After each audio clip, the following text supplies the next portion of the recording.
उस दिन हमें भरपेट रोना है। अभी इस आंसू को बचा के रखना है, तो हमें ताकत चाहिए, हमें हौसला चाहिए। और इस हौसला से लड़ने के लिए आंटी आपका हौसला रहेगा तभी हम लोग खड़ा रहेंगे।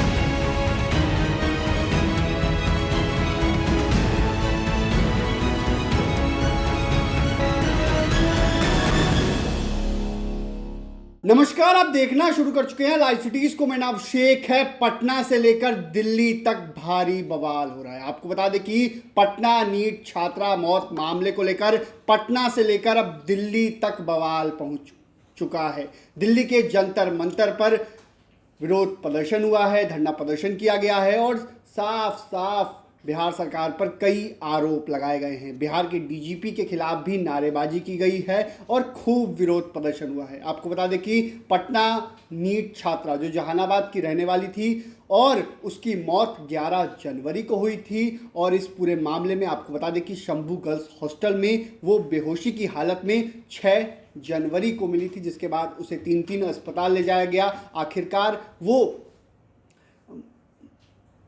11 जनवरी को उसकी मौत हो गई। ऐसे में इस पूरे मामले को लेकर परिजनों ने साफ साफ कहा था कि मेरी बेटी के साथ गंदा काम यानी कि रेप हुआ है। ऐसे में इसको लेकर आपको बता दें कि पुलिस ने पहले दूसरी बात बताई कि उसने दवा खा ली, दवा खाने की वजह से ऐसी स्थिति हुई, लेकिन पोस्टमार्टम रिपोर्ट में खुलासा होता है कि उसके साथ यौन हिंसा से इनकार नहीं किया जा सकता है। 15 जनवरी को पोस्टमार्टम रिपोर्ट सार्वजनिक होती है, मनीष रंजन की गिरफ्तारी होती है और 16 जनवरी को इस पूरे मामले में एसआईटी का गठन किया जाता है। आपको बता दें कि उसके बाद 17 जनवरी से अभी तक एसआईटी इस पूरे मामले में जांच कर रही है, लेकिन जांच सीबीआई को सौंपने की तैयारी है। लेकिन आखिर इतने दिनों बाद भी सीबीआई जांच अभी तक इस पूरे मामले में शुरू क्यों नहीं हुई, ये बड़ा सवाल है। क्योंकि सीबीआई को आपको बता दें कि नीतीश कुमार ने केंद्र सरकार से मांग की है कि सीबीआई इस मामले में जांच करे, लेकिन अभी तक करीब 1 सप्ताह का वक्त हो चुका है, लेकिन इस पूरे मामले में अभी तक सीबीआई जांच शुरू नहीं हुई है। तमाम चीज़ों को लेकर दिल्ली के जंतर मंतर पर विरोध प्रदर्शन हुआ है।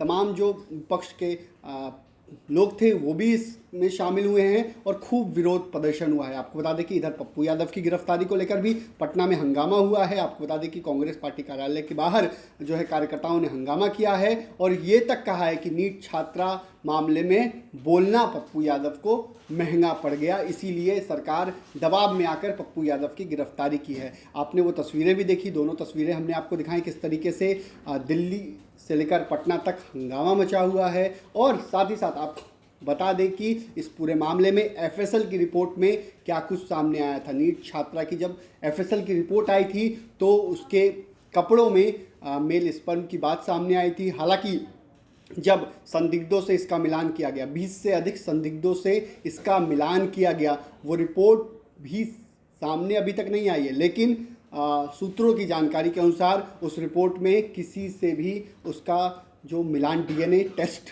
होता है वो मैच नहीं किया। ऐसे में इसके बाद डीजीपी के आपको पता है कि बिहार के डीजीपी की ओर से परिजनों को बुलाया गया था। उसके बाद परिजनों ने क्या कुछ बातें कही, उसके बाद एसआईटी की ओर से एक प्रेस कॉन्फ्रेंस की गई थी जिसमें पत्रकारों के सवाल पर एसआईटी की टीम भाग खड़ी हुई थी। पटना के बड़े बड़े अधिकारी, चाहे आईजी हो, चाहे एसएसपी हो, चाहे सिटी एसपी हो, चाहे एसडीपीओ हो, तमाम जो अधिकारी थे वो पत्रकारों का सवाल नहीं दे पाए और भागते हुए नजर आए। हालांकि अब बड़ा सवाल है इस पूरे मामले में जांच हो भी रही है या नहीं हो रही, क्योंकि एसआईटी जांच नहीं कर रही है।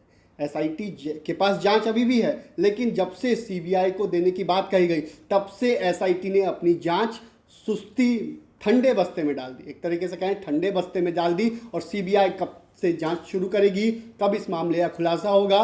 और तमाम लोगों ने कहा भी है कि जैसे नवरूणा हत्याकांड में हुआ, जैसे शिल्पी गौतम में हुआ, जैसे अन्य कांड मामले में सीबीआई ने अपनी क्लोजर रिपोर्ट दे दी, लेकिन उस मामले में अभी तक खुलासा नहीं हो पाया। तो क्या इस मामले में खुलासा हो पाएगा, बड़ा सवाल है।